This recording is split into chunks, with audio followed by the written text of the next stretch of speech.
Welcome to the OPC Foundation General Assembly meeting, December 3rd, 2014. Thank you for taking time out from your busy schedule to attend our meeting, our annual meeting, learning about what we're doing in 2014, and more importantly, what we plan to do in 2015. With me today are a number of presenters that I'll be introducing shortly. If you have any questions that you want to ask, please queue them up in the chat window or in the questions on the GoToMeeting application. We prefer if they were done in the questions window. We'll answer all questions at the end of the webinar. So with that, I'm going to start the meeting. First off, the speakers is myself. I'm the president of the foundation. I'd like to introduce Matthias Dahm from Astrolab, who will be presenting today, Nathan Pocock, the Director of Certification and Technology, and Stefan Hoppe from Beckhoff. The agenda today, I'm going to give you an update on the OPC Foundation Board of Directors election that was conducted this year. I'm going to give you an update a little bit on the OPC Foundation, the OPC Unified Architecture, and where we're going with the Internet of Things and Industry 4.0. Matthias will then jump on with the OPC Foundation technology. Then we'll jump in with OPC Foundation marketing strategy and plans by Stefan Hoppe, and then we'll follow and close with the OPC Foundation certification update from Nathan Pocock. So first off, I want to congratulate Russ Agrusa, Matthias Dahm, and Stefan Hoppe, who have been elected to the OPC Foundation Board for the years 2015 through 2016. I want to thank all the members for voting and taking time out to vote for these candidates who have now been elected to the Board of Directors. Congratulations, Russ, Matthias, and Stefan. So the OPC Board of Directors now has Russ Agrusa from Iconics, Tom Burke from the OPC Foundation, Matthias Dahm from Astrolab, Thomas Hahn from Siemens, Stefan Hoppe from Beckhoff, Ziad Kakani from Honeywell, and Nobuaki Kanishi from Yokogawa. The officers are, I am the president, Thomas Hahn is the vice president, Ziad Kakani is treasurer, and Michael Bryant is the secretary of the foundation. We have an open position officer as chairman of the board that will be elected at the upcoming board meeting in 2015. The foundation organization is below.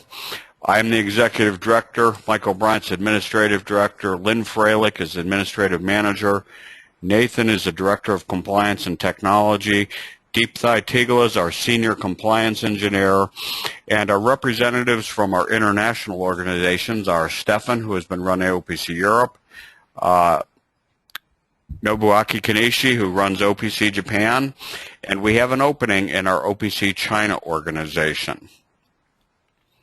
So I want to talk a little bit about what the foundation's been doing. My standard slide that I always talk about is who the foundation is, and the whole message is really about the foundation's about a community, collaboration, and compliance.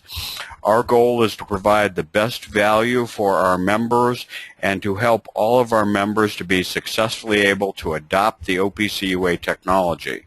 One of the key strategies that we have as part of this mission is to actually collaborate with a number of organizations, and OPC UA provides the necessary infrastructure to allow these other organizations to plug their information models in so we have complete, secure, reliable interoperability for moving data and information from the embedded world to the enterprise in industrial automation and very many related domains. From a foundation membership perspective, the OPC Europe organization has the largest percentage of members, and it's pretty close to 50%, as you can look at this graphic that I've parlayed. The other is North America, then follows with about 35% of the members, and the remainder of the organization is spread out across China, Japan, and the rest of the world. If you want to think about what the OPC Foundation, where we started in 1995 as a task force of a set of companies to solve a simple driver problem for moving data from devices in process control to the first tier visualization applications. We actually incorporated the OPC Foundation in January of 1996, so in 2016 we will actually be celebrating our 20-year anniversary. If you think about where we came from, OPC Classic started in 1995. We still have many vendors that joined the foundation to still build OPC Classic products. The OPC Unified Architecture started in 2004. And what we're doing now is in 2014, we started some initiatives specifically with the OPC Unified Architecture to address the Internet of Things, Industry 4.0, and many other things. Important to note, OPC UA is an IEC specification by definition, and you can see from that circle there, that's our collaboration ring, which actually shows the many organizations that we have partnered with that have standardized on the OPC UA technology. So I'm going to talk just briefly here and cover this concept of why OPC UA is the enabling technology for the Internet of Things in Industry 4.0.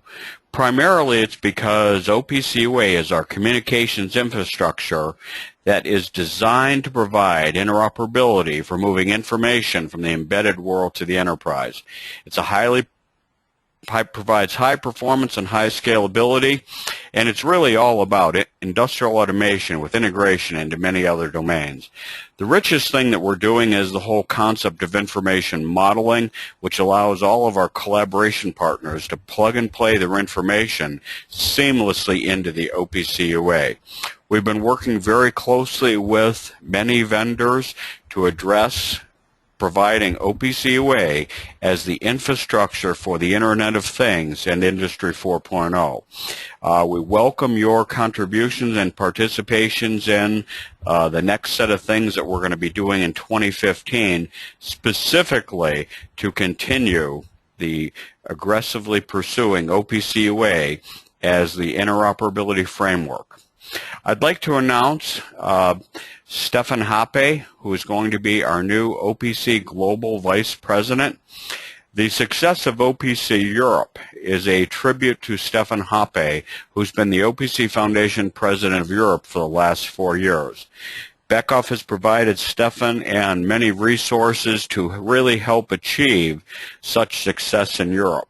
And along with many of our other European colleagues, they've really made the European organization very successful. Beckhoff has offered actually to provide Stefan Hoppe as the new OPC Foundation Global Vice President. The success of OPC Europe would then be expanded internationally, and Stefan would be one of the major liaisons to coordinate OPC expansion into the Internet of Things as well as Industry 4.0. I'd like to give greatest appreciation to Hans Beckhoff. I've had the opportunity to meet him multiple times, and I talked to him again last week when I was in Germany, for really providing and his continued support and commitment to Open Standard, and specifically OPC, by offering Stefan as a resource to the foundation to become the OPC Global Vice President. We have a OPC Foundation Board of Directors meeting tomorrow, and we will be ratifying and reviewing this, and formally Stefan would then become the OPC Global Vice President starting on January 1st. So our vision of where we're going in 2015, again, leveraging Stefan as our OPC Global Vice President, is really take a look at how we do this from an international marketing perspective. We've got a lot of activities on our agenda to go do, and really to focus on evangelizing and helping OPC UA be adopted well, not only in industrial automation, but in our circle of collaboration partners. From an OPC technology perspective, Nathan's going to talk about the certification, and it's all about certification, technology, and adoption for really providing the best technology and the best specifications to help all of our members and non-members achieve interoperability. From an OPC vision perspective, we're very focused on the Internet of Things and Industry 4.0 and the whole concept of M2M. We've been doing quite a bit of work with Microsoft and many other providers to address OPC UA as the infrastructure for the cloud, big data, and analytics. And you'll see our information modeling as probably one of the major keys to a success of OPC UA, providing the infrastructure for all of our collaboration partners. So that's our vision, and we're looking forward to our members participating in these initiatives. With that, I'd like to turn it over to Matthias Dahm, who's going to give you an update on many of the things going on from a technology perspective, as well as giving the update on the collaboration organization that he's been working with. Matthias, I'm turning it over to you. Thank you, Tom.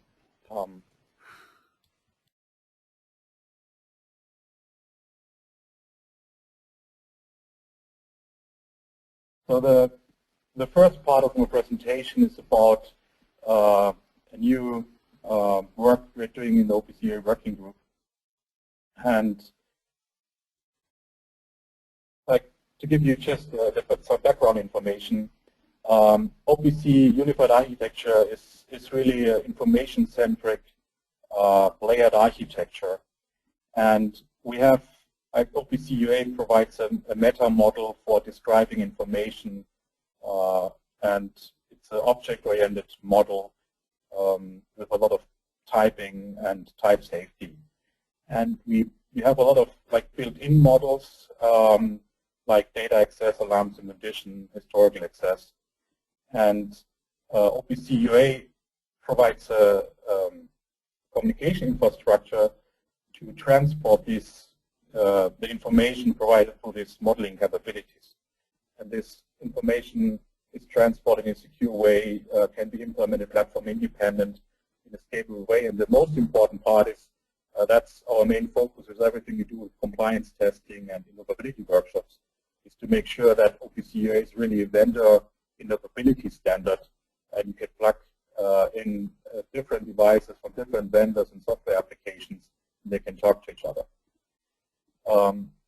And so the OPC unified architecture really provides the communication infrastructure on how to exchange information between applications, between devices.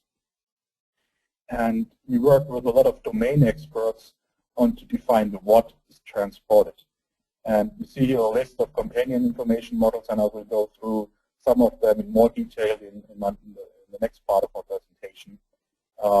But it's really a quickly growing, fast-growing number of working groups we have here.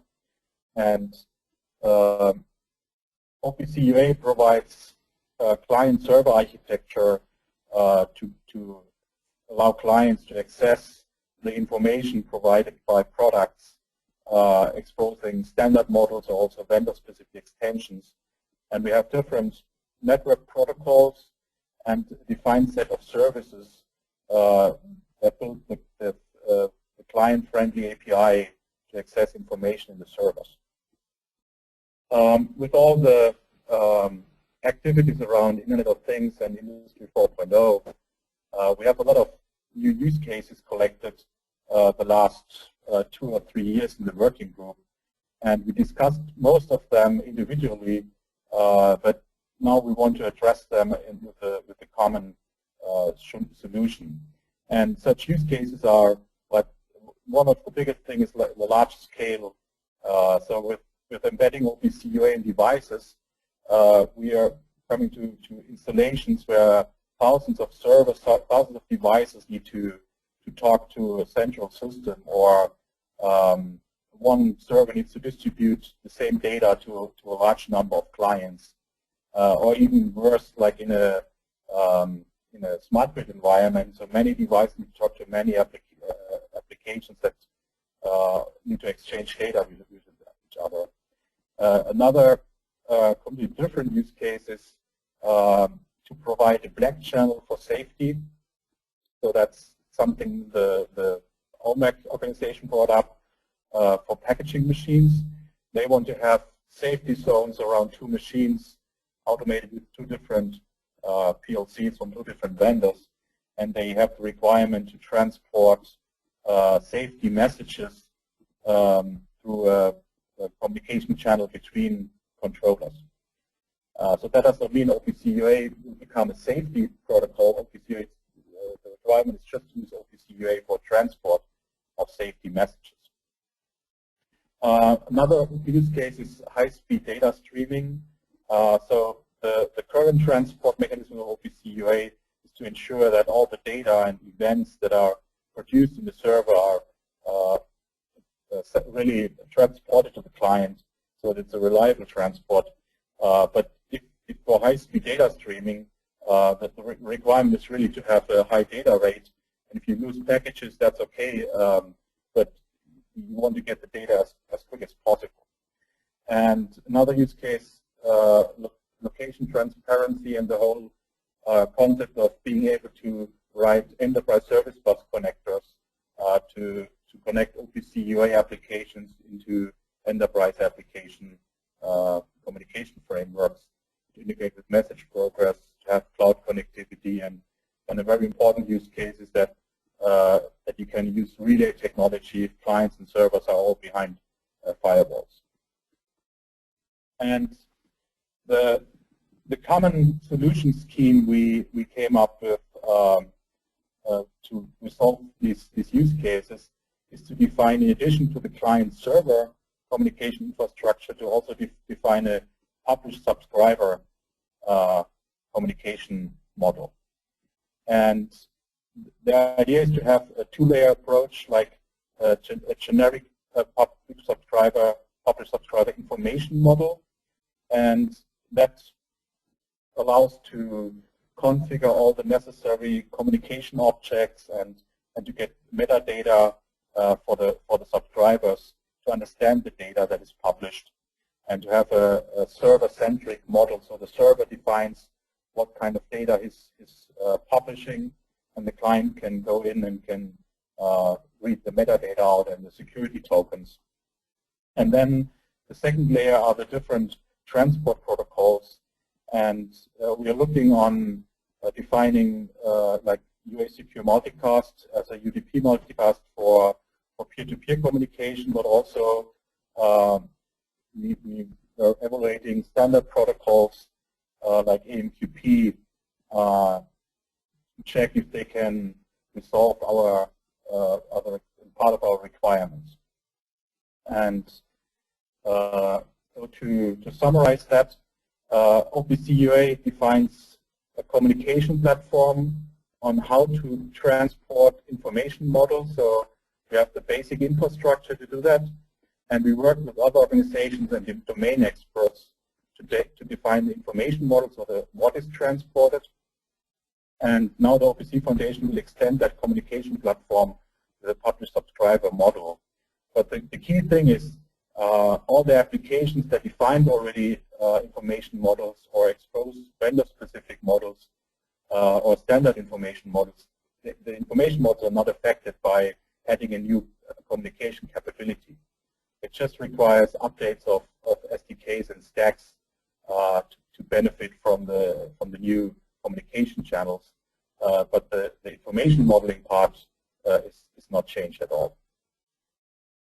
Okay, so this is something we've just started the work in the OPC UA working group, and we agreed on some generic approaches, and now we go into more detailed definitions in 2015.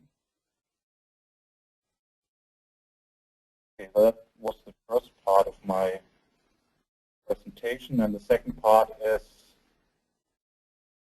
about the collaboration working groups we have with different organizations, and I have a few in a little bit more detail, so the ones who are working actively or close to release, and then I have a list of others that are also processed at the moment. So the BACnet working group was started in 2012, and it is a joint working group between the BACnet Indus Group Europe and the OPC Foundation. And there are two main use cases for the working group. One was to connect building automation with industrial automation, and because BACnet is mainly used in building automation. And what was also a very important use case for the BACnet community was to be able to connect building automation data to enterprise systems. So they see OPC UA also as an enterprise IT connectivity platform, and that's what they are interested in. And we have currently a release candidate specification, and we defined mapping of the BACnet objects to OPC UA objects, of BACnet events to OPC UA alarms, BACnet logging to OPC UA historical access, and also that was like a lot of work because BACnet has a lot of structures in unions. We also mapped all the BACnet structures in the unions to OPC UA structure of OPC unions, and also the unit mapping was done between BACnet units and OPC UA units. And so we finished the release candidates early this year, so we handed over the release candidate specification to Mike Newman. He was one of the founders of the BACnet working group in Azure. We handed over the release candidate to him. And at the moment, different vendors are working on prototype implementations, and we want to bring back this prototype experience to the BACnet working group. And the goal is to finish the specification as a release beginning of next year. So another working group is Automation ML. Automation ML is a collection of standards for engineering data exchange. And the main goal of the working group is to map these standards for engineering data exchange to OPC UA information model. And for that, we have already draft specifications. So the working group is working since March this year. And we had already a lot of different meetings, electronic and face-to-face meetings. So we have, for that first use case, we have a draft specification, and we have even already a tool that transforms the Automation ML XML files into OPC UA node sets. So there will be not just a specification, there will be an automatic translation tool from the one standard to another standard. And we're doing at the moment mainly verifications on examples of Automation ML projects. Other use cases are to describe OPC UA communication relations in Automation ML. They're also interested to use OPC UA for storage and transfer and management of these Automation ML configuration files. Another very interesting and very dynamic working group is OPC UA for Auto ID. And the background is that this was initiated by the industry of the vendors of auto ident systems like RFID readers, barcode scanners, of OCR scanners. And they have today, this picture looks similar to the early days of OPC. They have a lot of different protocols, and the integrations for them today is really a nightmare. And their vision is to use OPC UA as their common integration standard for their auto ID devices. And there are two main use cases. One is to be able to connect these devices to industrial controllers, and that was like part of the driving factors that that controllers have OPC UA interfaces today, and Stefan will talk about that with function blocks, client function blocks in controllers. It would be very easy to connect OPC UA data integrate that into controllers. So that was one of the driving factors. But they also want to use it to integrate with IT systems where OPC UA fits nicely. The group we're working with is the AIM organization. So it's the it's the OPC Foundation for Auto ID Devices. It was founded in 1972, and they have worldwide over 700 members. So Tom, we need to turn them over to the OPC Foundation, or Stefan, you need to work on that. Like in the German organization, there are a lot of vendors that produce like industrial devices for Auto ID, and they were mainly interested in that cooperation. And this cooperation was initiated in April this year, and the kickoff meeting was in May, but we have already a draft specification and prototyping ongoing. And so the plan is to have a release candidate and also a demonstration at the Hanover Fair 2015. So that would be the biggest working group from signing the MOU to a demo and release candidate in less than a year. And the model they have is a simple model, like but using a lot of the OPC UA features. They have just the face type, like Auto ID device, and then for the three classes like OCR, RFID, and barcode scanners, there are more like specific definitions. But the basic interface is the same for all of them. They have a file for configuration information. They have a few properties for the device status and device information, and then a scan method for synchronous scanning and the scan start for asynchronous scanning.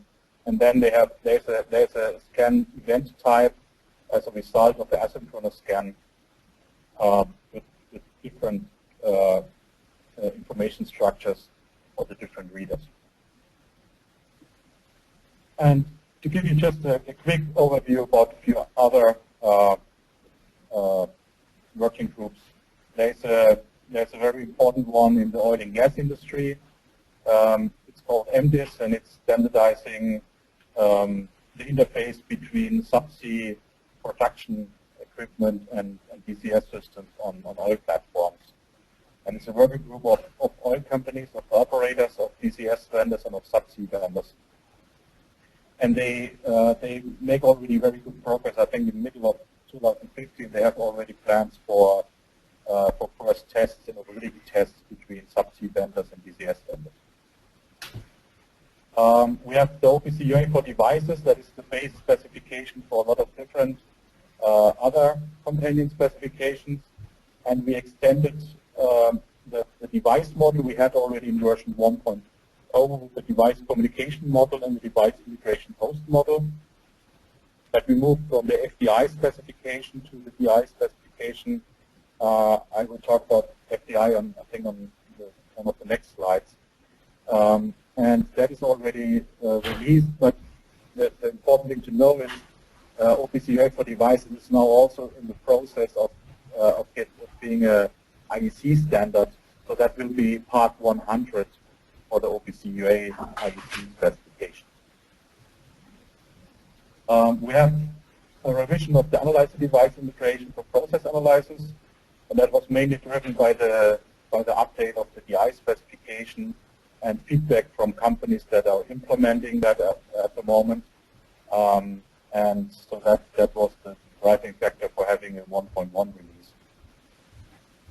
Then we have the field device integration FDI, where they define a standard for field device configuration based on existing standards, but extended, and especially OPC UA is used there for modeling the devices in the FDI server in the configuration host, and also for the client-server communication between the FDI client and FDI server. And FDI is also will be an IEC standard, and they're also in the final step to become an IEC standard. I think that's just will be also beginning of 2015 that part will be released to IEC together with the DI specification, UA part 100. Then we have also a working group with FDT. It's also layering on top of OPC UA for devices, and it's also about device configuration and They also will define a mapping of the parameters exposed through FTP, ETMs, through the same model that is also used by FDI. Then we have OPC UA for ISA 95 information model that was also released end of last year, and was mainly mapping the resource model of ISA 95. Okay, that's it from the collaboration. I think Stefan will talk about the PLC Open collaboration, and so I will hand over to Stefan now.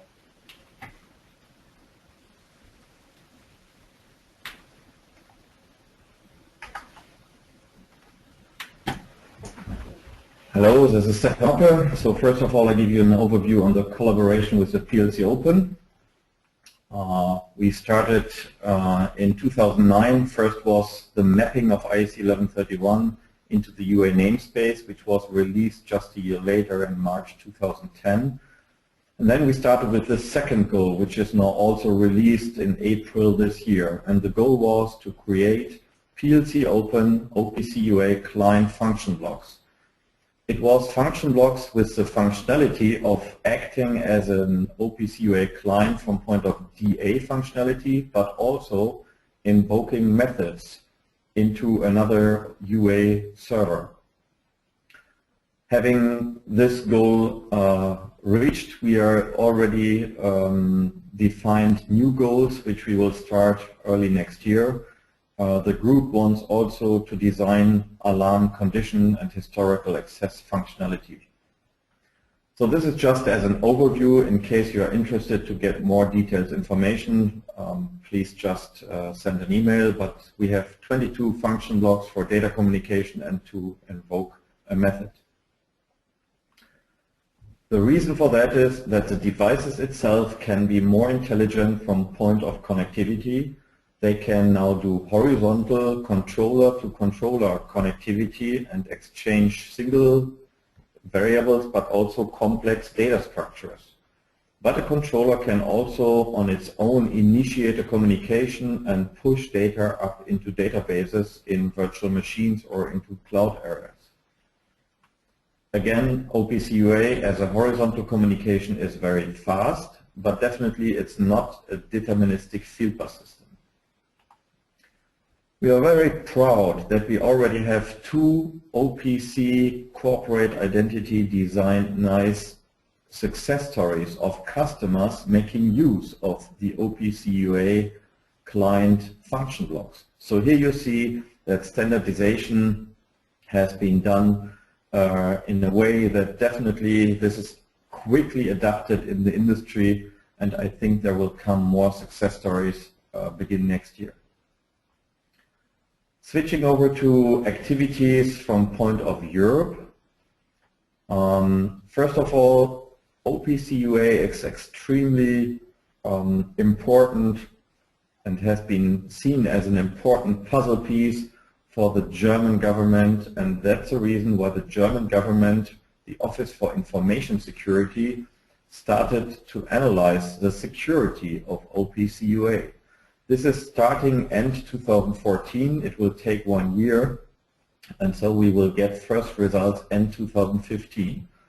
Of course, the expected results will be first shared with the specialists of the OPC Foundation to provide maybe enhancements for the security implementations, but definitely this is a good signal for us being recognized as an important puzzle piece for Industry 4.0 and Internet of Things. Anyway, before that, I didn't translate his position, but the responsible person for this cyber security in critical IT systems, Mr. Juncker, mentioned that the only communication technology for industrial environment that he currently knows of which provides integrated security functionalities and also offers performance potential to tackle the challenge of Industry 4.0 is OPC UA. So I wanted to clearly read that statement because it's a strong statement and helps OPC UA a lot. Activities in 2014, we have done a lot again, and here you see that we always try also to do some new events. First time we joined the eWorld, which is the world's most important trade show for smart metering. And we will do that next year again. And also we have joined other events in Amsterdam. I will not read every event line by line, but as Tom mentioned, well, I did a great job, so thank you very much for that. But you know, this is a team behind. I can't do everything on my own. And so here I would like to thank specifically a huge team, but specifically two people. And this is Uwe Steinkraus from Unified and Peter Sieberg from Softing, because these are the two main persons which I'm doing a lot of events here in Germany. And thanks for that, guys. Let's continue. Just to give you some impressions, Hanover Trade Show was fully packed. We had a lot of traffic, 12 sponsors, press conference. We had a new demo wall. We made new cooperation with the AIM. So this was really good. Trade show, on the right lower picture where you see the booth, also pretty much packed. It's only 3 days. We had a lot of attention. We had a full page article on the third trade show day. So 60,000 potential people might have seen the trade show or cover of that third day, asking if OPC UA has the potential to be the standard of IoT, and the answer, of course, is yes. The left lower corner is my assistant, Birte Kühlmann. She's also doing a lot of events here and organizing, so also my thanks to her. We are also going to small events, and then we are not doing huge effort with a big booth. We made it mobile, so we have a small mobile booth and one person is able to carry that. We did a lot of events here also with Uwe and Peter, and we will continue that in different countries all around the world here. Just an impression from the OPC Day Europe, this time hosted by Festo in Stuttgart. So it was a nice, very nice building. We had about 190, 200 attendees from 16 countries, and it was really technology-based. This is a success of Europe, that we only do technology-oriented presentation. No sponsor can buy a slot. This is just a ranking of the presentations, and it's just the first 10 presentators, so there are more. But yeah, this is just for your overview. Siemens did again a great job in hosting the IOP workshop since multiple years. I think it's 14 or 15 years. This year I attended one day to meet the attendees, to network, to listen what they are telling. Definitely there were a lot of new companies testing their UA products. So special thanks to Siemens, but also in person Karl-Heinz Daritzbach and Christian Hock to host that event. This is the OPC demo wall, or this has been the OPC demo wall, but we had a lot more new devices. So we had the controllers here from Beckhoff, Bosch Rexroth, B&R, GE, Omron, Siemens, Yokogawa already on the wall. But this trade show we had National Instruments, Mitsubishi as new controllers on the wall. We had first time a cloud relay, which is also based internally on OPC UA from C-Labs from US. We had a new device from Softing and also from IDH Softec. We have more OPC UA in the level of sensor and field devices, and so you see the whole scalability here from smallest sensors from Areva, Harting, SSV and Siemens. So this is a new wall which is really packed, as you see, and there were announcements for begin 2015 that we also will receive a Rockwell controller with an oldie extension, Phoenix device, and also 3S provides their UA solution. The next OPC UA conference Europe will be hosted at Microsoft in Paris in their conference center on May 19th, 20th.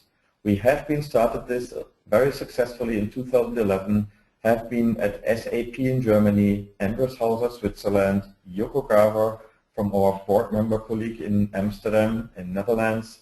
We have been at Festo in Stuttgart, And now we want to show that OPC UA scales up into the IT world. So Microsoft will be a perfect host. We have been in that conference center in 2012 at the OPC Day France, a local OPC Day. It's a perfect location, and the registration will open soon on the OPC web.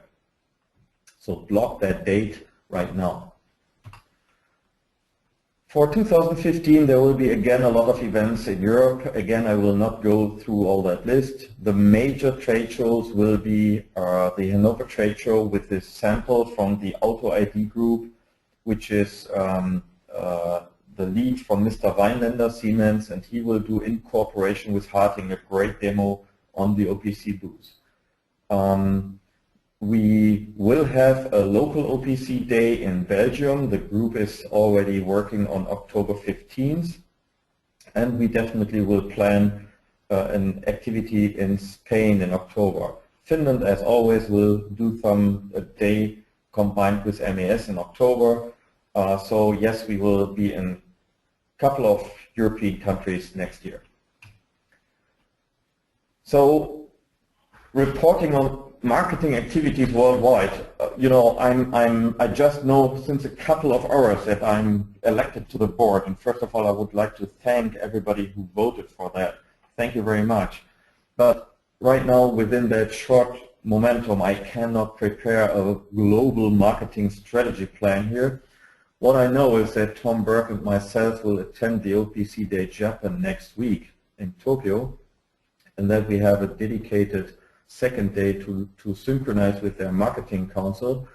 And we exactly want to synchronize about events, why things work here or how they work here and in other regions, what could be potential activities and strategies. So we want to learn more from the different regions in the world and exchange information and experience.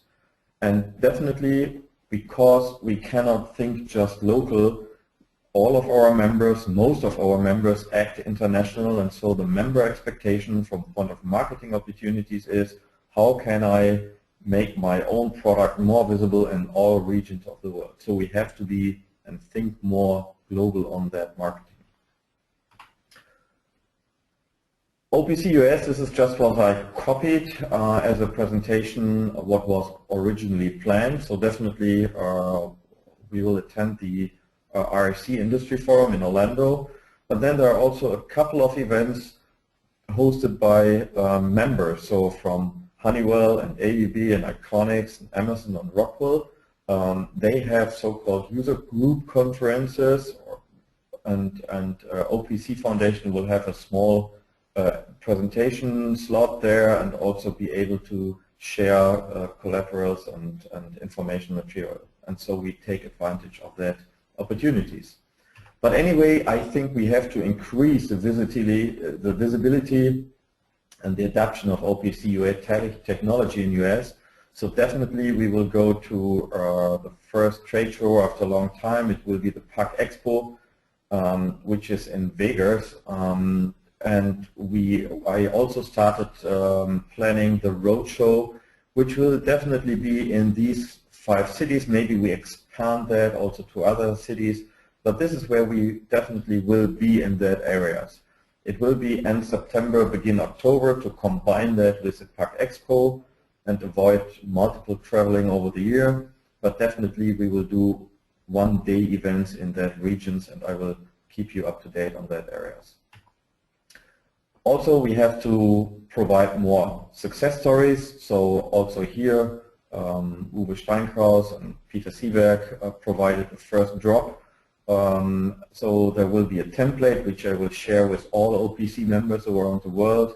So everybody who has a customer who has a great story, which is from different vertical markets, we appreciate the feedback and the public story.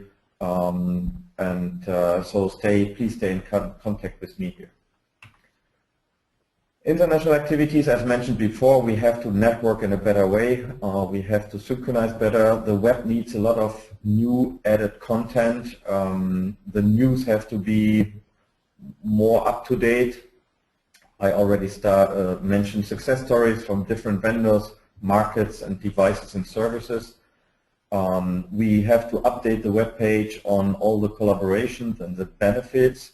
So we definitely have a good level on PLC Open, and the MT Connect group provided input. I think Paul Hunker will provide MDIS content soon. And but I will also contact all the other working groups that we have really good content on that collaboration, that everybody sees the potential of OPC UA keeping everything together. Of course, I would love to listen to the members. Listening is always good. I can't promise that everything becomes reality quickly and soon, but listening, again, is always good. We have to continue with newsletter, with also with the social media, and also the rest of the collaterals. We have to update flyers, brochures. We have to take care that these are available in multiple languages. So a lot of stuff to do, and I think, yeah, I will spend most of my time begin next year. So this was my presentation. Thanks for attention, and I hand over to Nate, I think. Yep.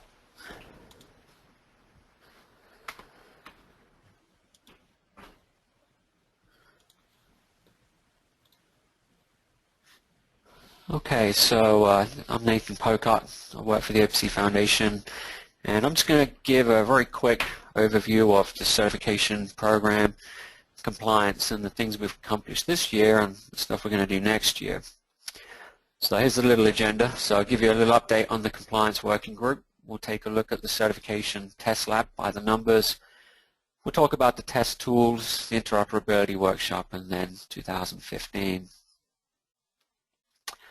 So the compliance working group, we've had a really good year. We've actually accomplished quite a lot, and I just want to thank the working group members that are there every week and really do put a lot of time into the projects that we work on. So you can see on screen that we completed 4 projects, base events, historical, alarms, and information modeling. The parentheses show the number of test cases that were added, and some of them might look small, but I can assure there's a lot of work that goes into establishing those test cases and making sure that we get the coverage that we know we need. So all in all, by the time we add those test cases into our grand total, we're up to almost 2,500 total test cases that have been defined. And that's total. That includes the automated tests in the compliance test tool, as well as the manual tests that are done in the lab.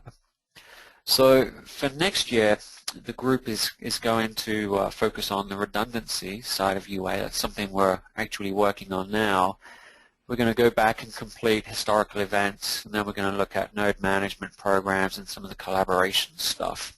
There's actually a lot of work that we need to do, so as busy as we've been, we could always do with more help. So if you're able and interested in participating in the compliance working group, just send me an email, and we're happy to take any help we can get, whether it's participating on the calls, creating test cases, reviewing test cases, working on the CTT. Any help is always welcome, and the same with feedback too. So let's take a look at the test lab and the certifications. We've got several charts here.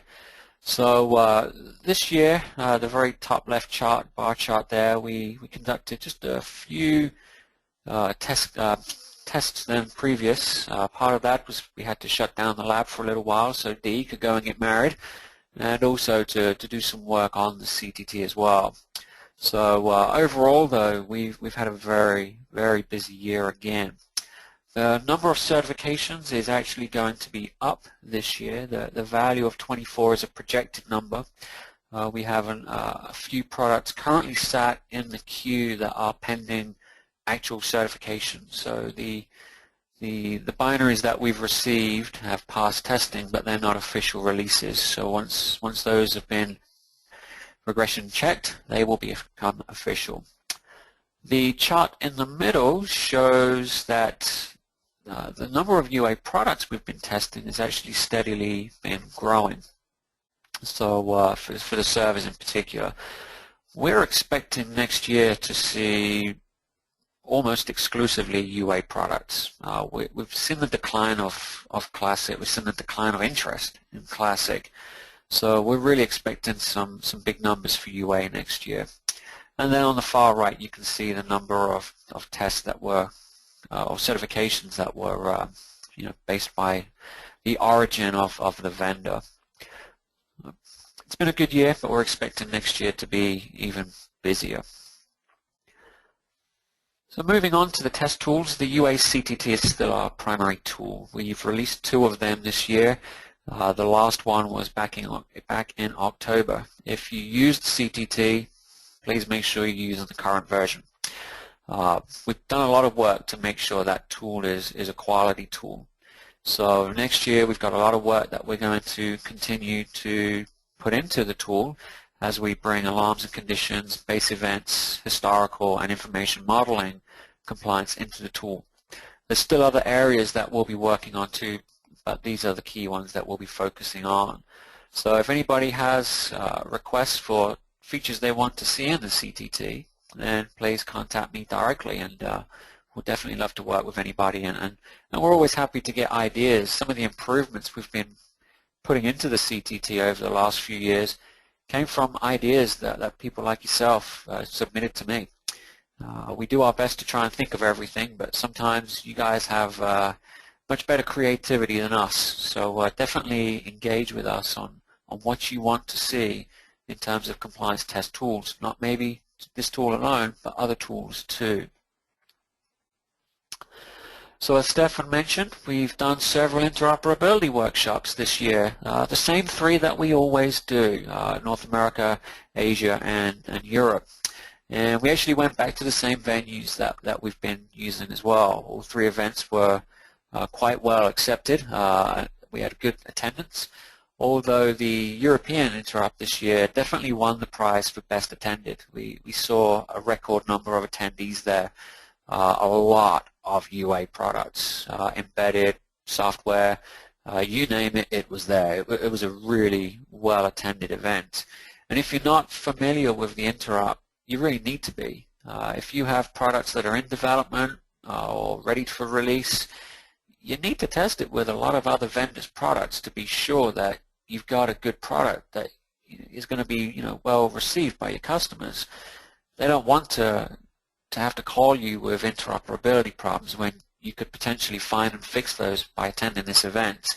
You're in a room with serious experts, people with source code on hand and true expertise.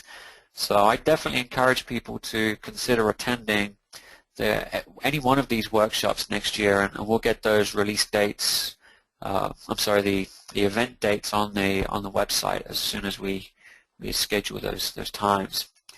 So there are improvements that we're going to make to the interoperability workshops. We're going to try and increase the amount of testing that we're covering, and a few other things too that will really add even more value to these events.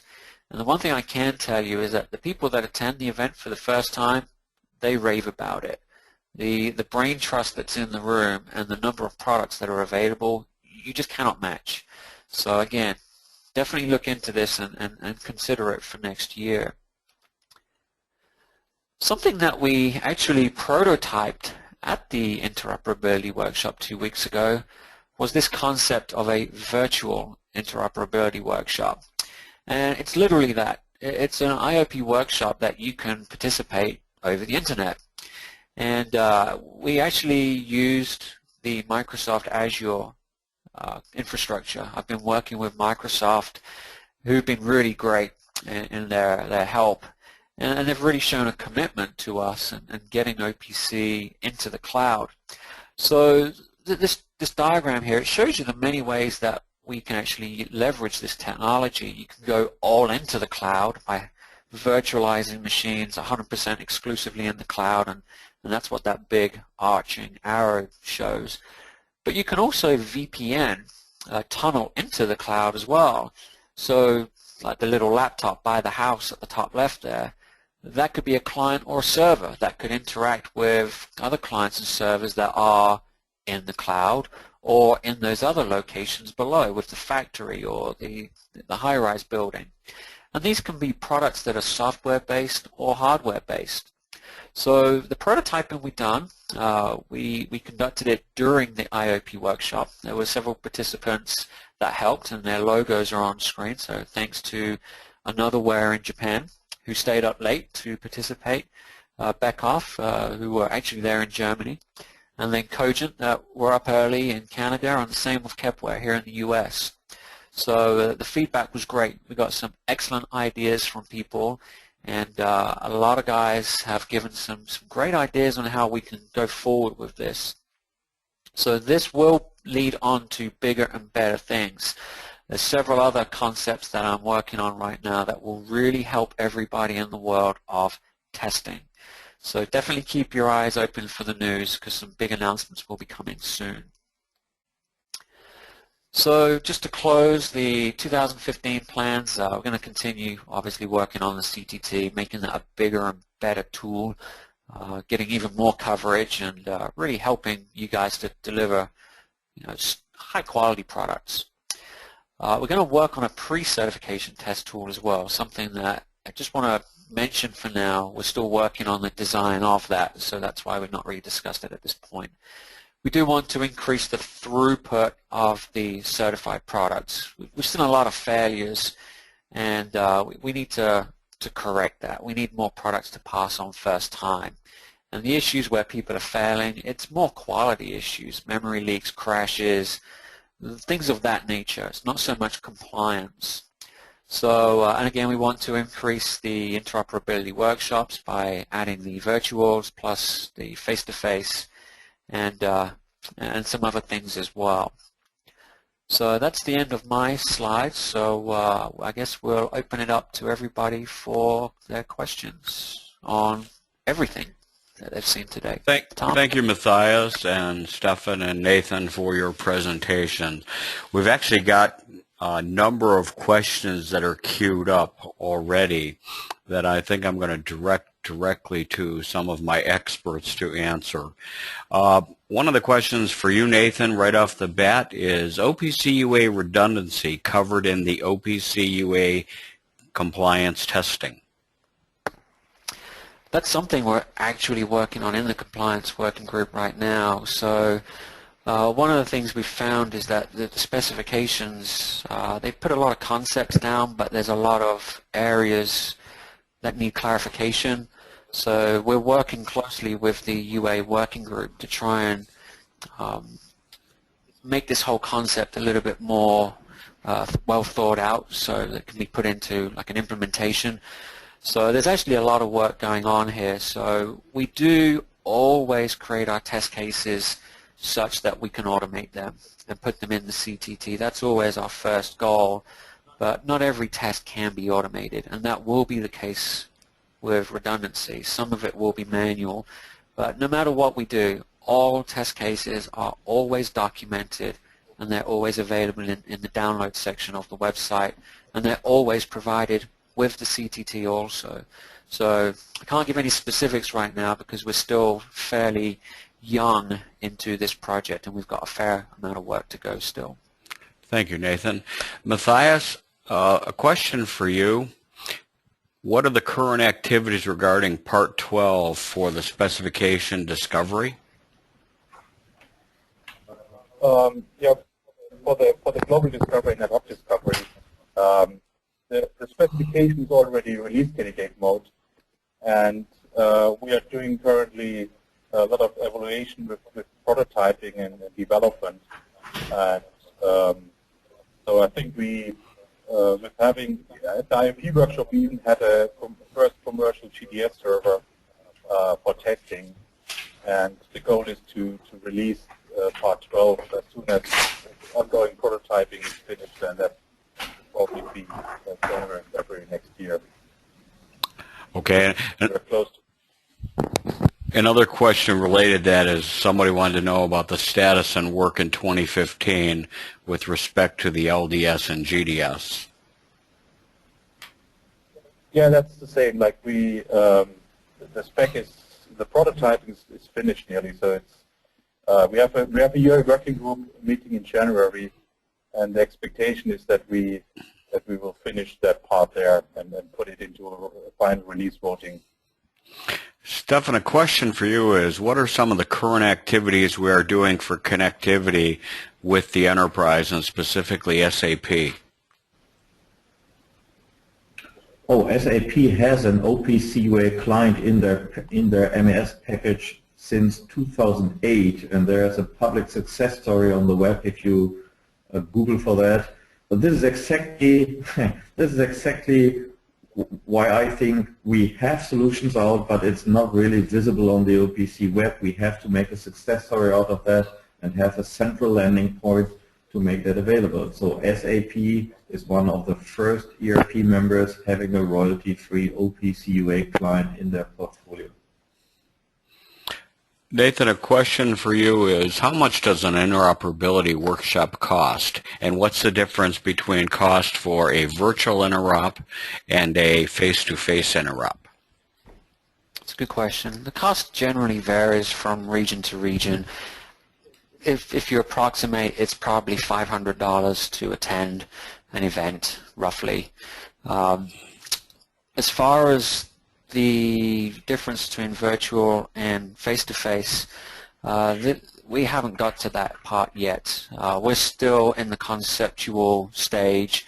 The testing that we did 2 weeks ago was primarily to validate, well, to do a feasibility test, really, to make sure this concept was actually doable. I've done a lot of testing here in the lab with a lot of servers and clients, but I needed to get more opinions and more validation and more global validation. And we accomplished that, but we couldn't deploy it as is. There's still some other things that we need to do to make the user experience optimal. The technology point, that's easy. It's the logistical side that we need to focus on now. So we're going to get the feedback in place and do another test run early next year. And depending on how that goes, we'll then be able to go ahead and start doing the deployment, and at that point we'll know what the costs will be. So the costs will primarily be the costs of the Azure side of things. So I cannot answer that specific question at this point. Okay, thank you. I'm getting a lot of questions related to OPC UA adoption, and both from a who's adopting it and also from a certification standpoint. One of the questions was asked is, which major DCS and PLC vendors have already registered or have actually certified an OPC UA server product? Nathan, can you tell them where to find that information at? Yeah, that's the best thing to do. If you just go to the Foundation website, and there's the product catalog, and I think there's a products menu, and if you just look under there, there's two options. There's the catalog and there's certified products. Just go to the certified products page. But there are DCS vendors with certified products. Thank you. Is there a OPC hardware interface plan for all PLC manufacturers to implement on their PLCs with total OPC UA functionality? Matthias or Stefan, you want to talk about that? Or if you have seen the adoption wall, I mean, there was already Beckhoff, Bosch, Rexroth, GE, Yokogawa, Omron, Mitsubishi, Siemens. I mean, there are just a very few missing, and the missing ones are, let's say, they have to hurry up and speed up. But the adoption in that area is really heavy. The server has been implemented by everybody. The client is now rising up. Stefan, did you see the article about the SPS IPC Drive last week that was saying, congratulations for the successful anniversary event? And the second part was, the second line was, the big winner is OPC UA. So that was the result of the press people walking through the trade show. Is they saw OPC UA all over. And yeah, and the summary of the trade show. Right, and also in the SPS Congress, there have been 4 or 5 presentations on different OPC UA everywhere. So I see OPC UA adoption in the controller DCS level nearly everywhere. So absolutely, there are just a very few one, and this is where we have to convince them to really speed up. I think it's also fair to say that we get phone calls at the foundation as well. This kind of interest, so it's definitely happening. Sorry, Matthias, go ahead. So there's a lot of questions. Go ahead, Matthias, sorry. On the PLC level, we have already a lot of products out there. On the DCS level, I think we see the MDIS working group. We see a lot of vendors working on products that they want to use in this MDIS mobility workshops that will start in 2015. So we see, at least on that level, for the product development, we see also the DCS vendors now to adopt OPC UA. Okay. There's a number of questions related to the value of membership. Some questions are asked about the testing tool availability and training seminars and things. Are we doing anything special for the university? So I guess the first thing I'll answer is one of the benefits of membership in the foundation is the availability of the compliance test tool and the availability of the being able to have your products tested in the test lab and participating in the interoperability workshop. So that's kind of the standard way of doing it. We are looking at potentially some ways of letting non-members be able to purchase or use the tools accordingly, and we'll talk more about that in 2015. From a university perspective, there's a number of events and things that we are doing that I would encourage and make sure that we get OPC UA and the OPC technology as part of the university environment.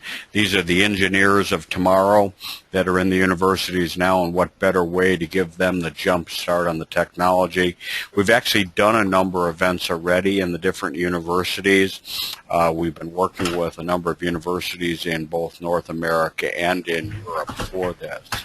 Somebody asked a question about, is there a plan to develop a protocol suitable for HTML5. Matthias?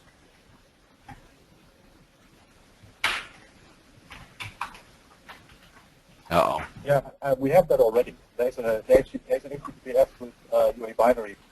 So we have that already. I thought we did, but wanted to make sure. Yep. The other question, Nathan, is the status of the .NET deliverables 335 that was scheduled for the end of November. Is that going to be available soon? You want to comment on that? Yeah, it will be. Unfortunately, the last 2 weeks, I've actually not been in the office to actually get started on that. But I have received the deliverables. They've been interoperability tested, compliance tested. They just need to be packaged into a zip and uploaded to the website. So that will happen literally any day. Stefan, one of the questions that came up for you, and I guess for me also, is that people are asking where can they find out about the products, where can they find all these success stories, and specifically where they can find, who's doing what with the OPC technology. Well, the products are listed in the product catalog, which is on the OPC web right now. But exactly the success stories are not available because they are brand new. They have been printed out first time at SPS trade show 1.5 weeks ago, and also who is responsible for what collaboration and what is the collaboration about is something what we definitely have to work on. And the question itself shows that, yeah, we have to do that, and it makes sense, and we will do that. I already started on that. But again, allow me, I'm in this position since a few hours, so please allow me a little bit more time. And yes, I also want to celebrate Christmas with my family, but I promise you after that I speed up dramatically, and we have that begin January out on the web. Matthias, I think if you could talk a little bit more about the HTML5 apparently includes WebSockets, and I think one of the things that the gentleman was asking about is, are we using AMQP, or are we thinking about that over WebSockets as part of our protocol? Yeah, you have to remember that HTTPS UA binary was included in the 1.02 specification that we released, I think 2 years ago, 1.5 years ago. And currently we are discussing, or we discussed since then, several different options for relay technology. And WebSockets was one of the options we discussed. But we do not want to release a new protocol every 4 weeks with OPC UA. That would not be good for interoperability. But we're discussing like WebSockets and AMQP also in combination with the publish-subscriber model we are working on at the moment. So this is all in discussion, but until we have not a release candidate specification, it's really hard to say when and what will come in the next release of the OPC UA spec or the release after. Okay. So we are working on that in the working group, but no decisions are made yet. Okay. Well, I think we've answered the majority of our questions now, and we've already ran a little bit longer than I had planned to do to begin with. But if there are any other questions, I guess I would encourage you to email them directly to the OPC Foundation, either to myself, thomas.burke@opcfoundation.org, or nathan.pocock, and we will direct these questions and get some answers back to you accordingly. So with that, I want to thank everyone, and again, congratulations to Russ and Stefan and Matthias for being elected to the board, and thank you everyone for taking time out of your busy schedules to attend our OPC General Assembly webinar. Thank you, Stefan, Matthias, and Nathan, for your presentations. The presentations and recording will be available as a download from the OPC Foundation website within the next several days. Probably the presentation will be available today, and the recording will probably be available by Friday. So again, if you have any other questions that are burning in your mind and you want to ask, please send them to us and we'll make sure we get back to you. And I hope everyone has a very great holiday. We're right around the corner from that, and a very successful 2015.